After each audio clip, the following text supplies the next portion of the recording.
My name is Robert Williams. I'm 28 and work in the food and beverage industry. Although I say that, I'm not on-site staff. I go to the office and work in sales promotion. Our department's job is to come up with plans to increase store sales and negotiate with clients. I joined this company right after high school and have been in this department for 10 years now. Most of my peers were college graduates, so it was tough not to fall behind every day with my shallow knowledge. But now, I have many individual tasks and no longer feel inferior. I think I can be trusted to work independently. I always arrive at the company 30 minutes early to start work smoothly.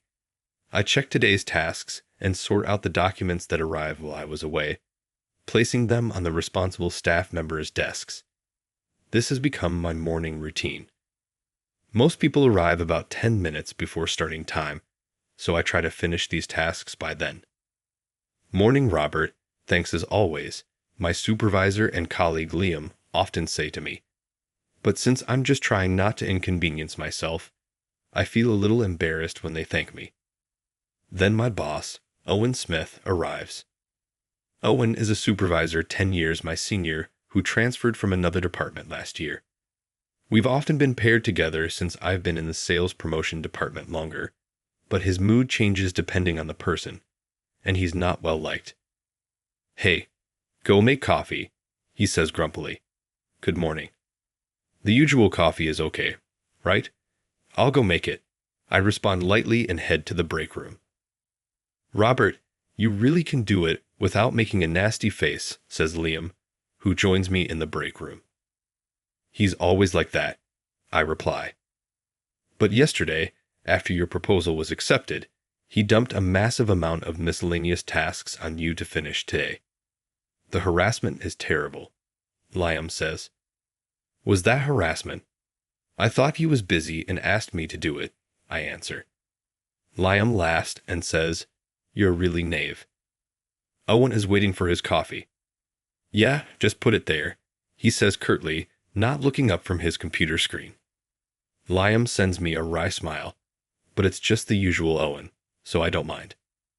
I start my work without concern. When Owen first transferred here, he was more approachable, asking for help with the promotion department's work. But after I received praise for summarizing a document that was well received by the big bosses, his attitude towards me changed. He started dumping work on me, saying things like, "I'll give you this little job," or "Why are you the only one getting praised? You don't have much of a head on your shoulders." Even directly expressing his disdain, it's clear that he doesn't feel good about me. If we're working together, though, it's not like let sleeping dogs lie. We are often paired, so all I can do is go with the flow and get along with him. As for work, I'm enjoying it every day, except for having a troublesome boss. The crowded train to and from work is a bit tiring, but it's unavoidable in the city. Then, one evening after work, I was standing near the door on a crowded train. A black-haired woman was standing diagonally in front of me. It was clear that she wasn't American. What country is she from? What a beautiful hair color. I was thinking about that and standing blankly when I noticed that she was swaying in a way different from the train's shaking. She was pressing the temple area with her left hand and looking down, but her face was pale when she looked up slightly. "Is she okay?" I worried and glanced over, clearly noticing that her complexion was getting worse. "Are you all right?" When I asked, she nodded slightly, but she looked like she might collapse at any moment. "Excuse me for a moment," I asked the person next to her to switch places. "Hold on if you need to. Let's get off at the next station." The person is a woman, so I'm worried about offending her. But before I know it, I've taken action. When we arrived at the station, I supported the woman as we got off the train. She really looked like she was struggling to stand. She was weak, but to keep from falling, she clung tightly to me as we walked to a bench. Kind strangers called for a station attendant, offered a bottle of water, and even draped a jacket over the woman. A station attendant who heard the commotion came over to the woman saying, "Let's go to the medical room. Can you walk?" "I'll support you," I said to the woman. But watching her reaction, I suddenly realized something. Huh? Does she understand me? Thinking this, I asked in English, "Do you understand me? Do you speak English?"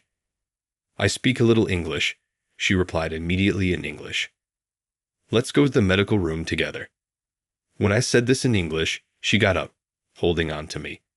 Just then, another station attendant arrived with a wheelchair, and we headed to the medical room together. But once she laid down on the bed, her face was still pale, her hands were cold, and she seemed to be getting worse. The station attendants suggested calling an ambulance. I spoke to the anxious woman. "I can interpret. Shall we go together?" When I asked, she said, "Thank you, please. I just arrived in America and don't understand the language yet," gripping my hand. An ambulance arrived quickly, and I went to the hospital to interpret.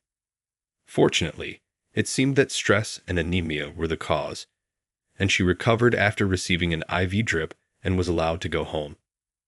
"Thank you so much. I was really saved thanks to you." Her name is Amelia. Seeing her smile, I felt relieved. "No problem. I'm glad you're feeling better. I'm glad I could help you. By the way, Amelia, I thought you might be from Europe based on your accent. Where are you from?" "Germany."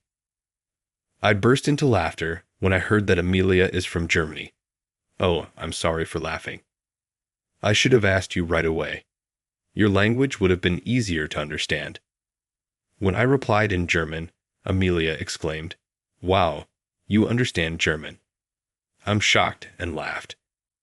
"Oh, by the way, Amelia, I'll take you home since I'm worried. Let's take a taxi together." "Thank you so much.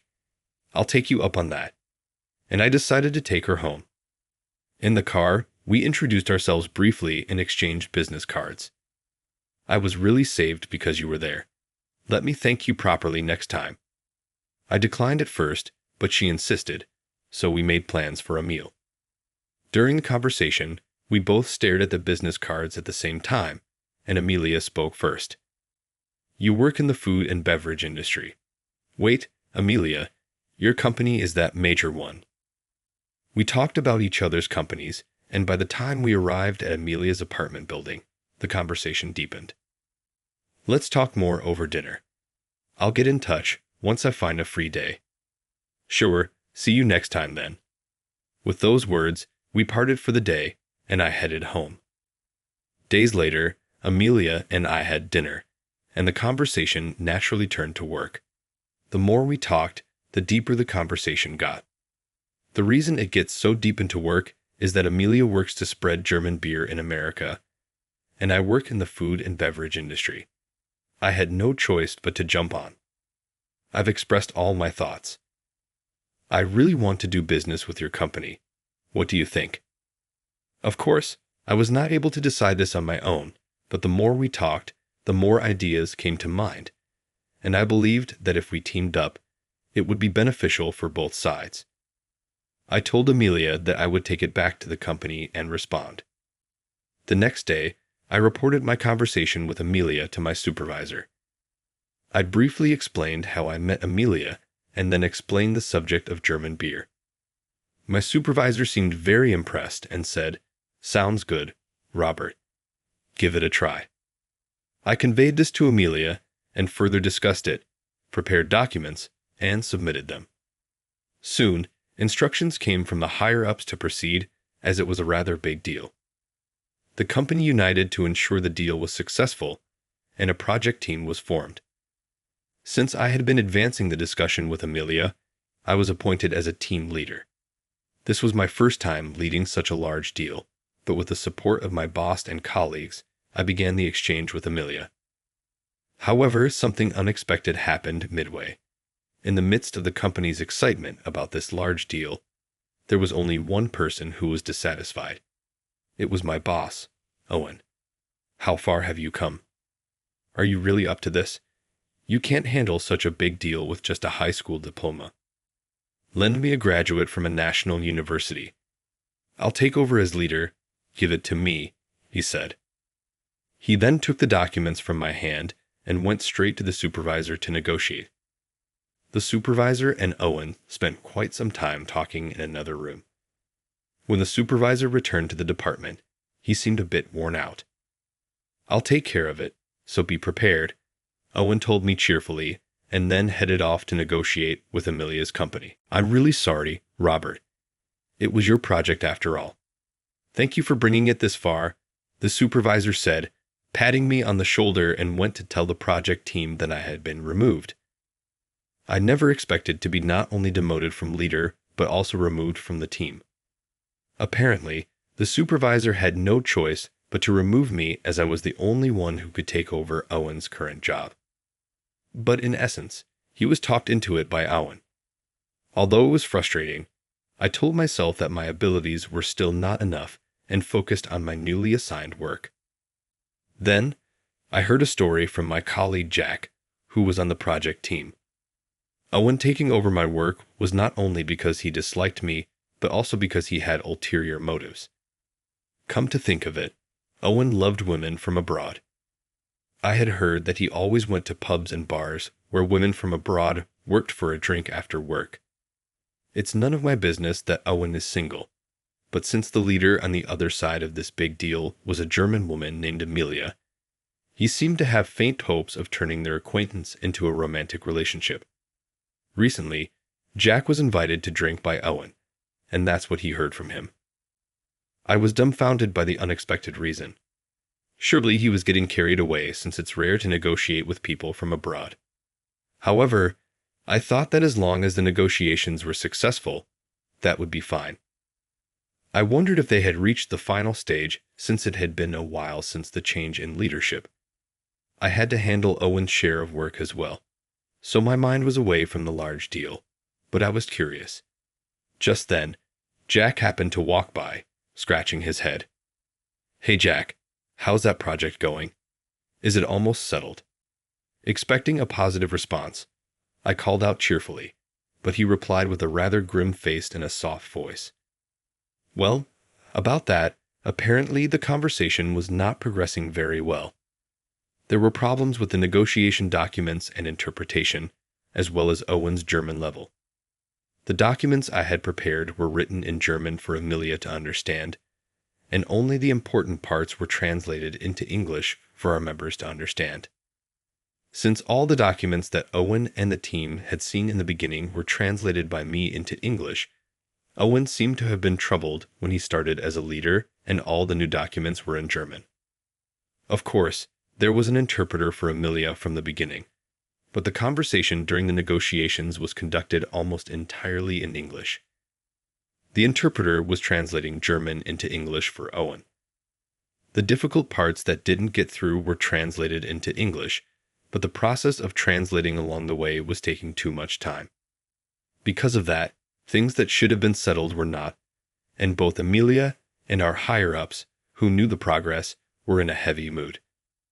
While I was working at my desk, Liam came running over to me looking flustered. "Robert, emergency.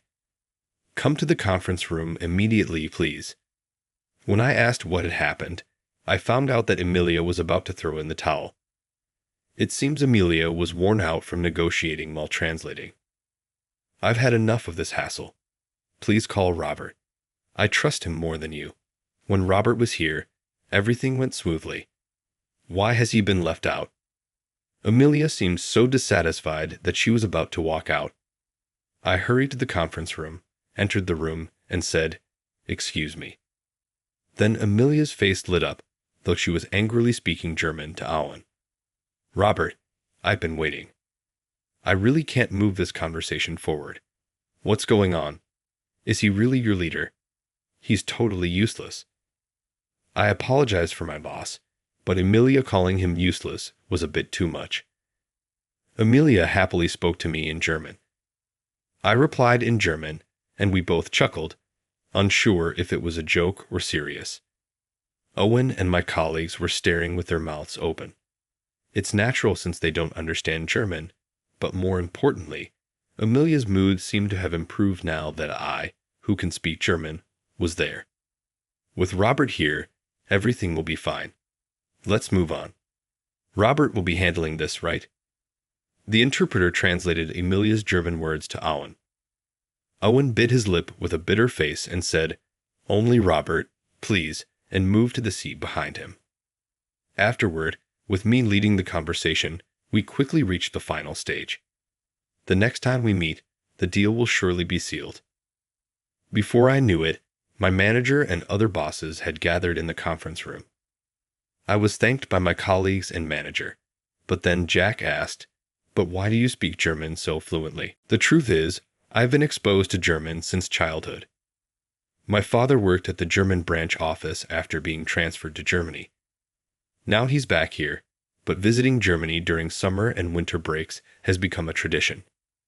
I naturally became interested in German, able to speak simple phrases.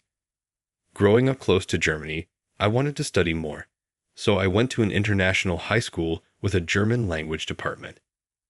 I considered moving to Germany after college, but even though my father worked abroad, we weren't a wealthy family.